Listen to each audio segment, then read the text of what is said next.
আমাদের সাথে যোগ দিয়েছেন ঢাকা বিশ্ববিদ্যালয়ের রাষ্ট্রবিজ্ঞান বিভাগের অধ্যাপক ডক্টর সাব্বির আহমেদ। অধ্যাপক সাব্বির আহমেদ, আপনাকে স্বাগত জানাচ্ছি ইন্ডিপেন্ডেন্ট টেলিভিশনে। আপনার কাছে প্রথমে একটু জানতে চাই যে আরপিও সংশোধন এবং না ভোট নিয়ে নানা ভাবেই কিন্তু আমরা আলোচনা দেখতে পাচ্ছি সব মহলে।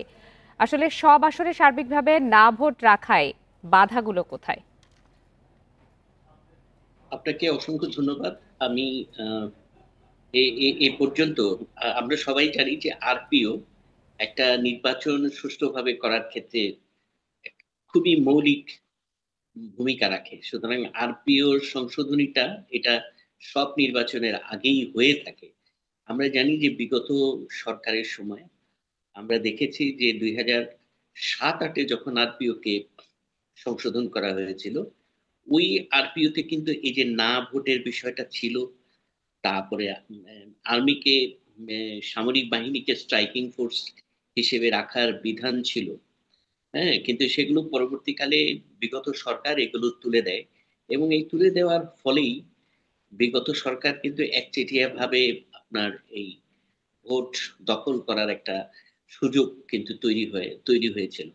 তা আমি এখানে আজকের এই আলোচনায় বিশেষজ্ঞরা যে সকল মতামত দিয়েছেন, তাদের সাথে খুবই দ্বিমত করার জায়গা একেবারেই নাই বললেই চলে। তারপরেও আমি যেটা মনে করি যে এই না ভোট এটা খুবই গুরুত্বপূর্ণ। এটা আংশিকভাবে চালু না রেখে এটা আসলে যথার্থই বলেছেন তারা যে এটা সব কেন্দ্রেই এটা চালু রাখা উচিত।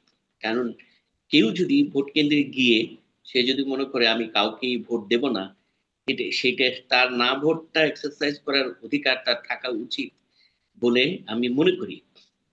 আর সবচাইতে গুরুত্বপূর্ণ যে রিফর্মটা করা হয়েছে, বিশেষ করে এই যে কনটেক্সটে যখন আমরা জানি যে ৫ই মানে অগাস্ট বা গণ অভ্যুত্থানের পরে আমরা দেখেছি যে পুলিশ বাহিনী অলমোস্ট একটা ডিসফাংশনাল ল এনফোর্সিং বডিতে পরিণত হয়েছে। এখন এই পুলিশ দিয়ে কিভাবে আপনি একটা ভালো নির্বাচন করবেন? তদুপরি এই পুলিশের আপনার আবার ২০০৮ এর নির্বাচনে যেভাবে তাদের দুর্নাম হয়েছে এবং এই পুলিশ দিয়ে যদি আপনি আবার নির্বাচন করতে যান, সেটা আরেকটা বড় ধরনের ব্যাকলেশ হওয়ার সম্ভাবনা থাকে। নির্বাচন কিভাবে হবে, কারা সেটা পরিচালনা করবেন সেই বিষয়ে আমি যদি আবার একটু না ভোটের বিষয়ে ফেরত আসি, সেখানে কিন্তু দেখা যাচ্ছে যে রাজনৈতিক দলগুলো থেকে না ভোটের ক্ষেত্রে নানা ধরনের আপত্তি দেখা যাচ্ছে। এটি কেন বলে আপনি মনে করেন? তাদের আসলে সুবিধা অসুবিধা কোথায় যদি না ভোট থাকে? হলো যে রাজনৈতিক দল এর আগেও আপত্তি করেছে। যখন ৭-৮ এ ছিল, ওই আরপিও তে যখন ছিল তখনও এটাকে আ মানে তারা আপত্তি করেছে।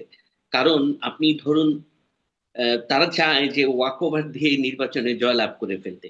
মনে করেন একটা সেন্টারে হয়তো একজন ক্যান্ডিডেট রইল, একজন প্রার্থী আছে। এখন যদি তার হয়তো বিকল্প কোনো প্রার্থী নাই। তো সেখানে আপনার যদি না ভোটটা থাকে, তখন একটা চয়েস কিন্তু থাকে যে আমি ইচ্ছা করলে তাকে নাও দিতে পারি। তো এইটা তো কোনো কোনো মেম্বার অফ দি পার্লামেন্ট বা কোনো রাজনীতিবিদ চায় না যে এরকম না ভোট দিয়ে সে পরাজিত হতে। এটা তার জন্য অপমানজনক। যে বিষয়টা আমরা আগেও দেখেছি। তাই না? মানে একটা কেন্দ্রে যদি হা ভোটের চাইতে এমন যদি হয়, তো না ভোটের সংখ্যাটা অনেক বেড়ে গেল, তখন সেটাকেও রাজনীতিবিদরা সহজভাবে নিতে পারে না। তাই না? কিন্তু ভোট তো এই একজন ধরনের ভোটারের অধিকার, তাই না? এক্সাক্টলি। আমরা সেটাই বলছি যে ভোটারের সেই অধিকারটা রাখা দরকার।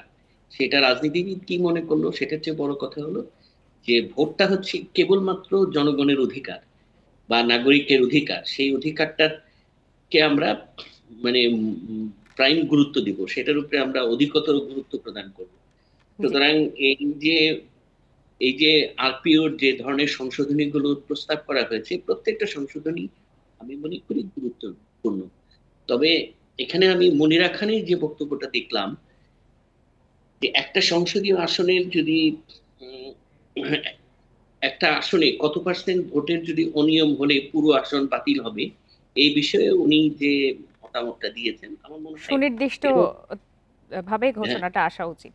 জি, ডক্টর আসা সাব্বির আহমেদ, আপনাকে অসংখ্য ধন্যবাদ আমাদেরকে সময় দেওয়ার জন্য।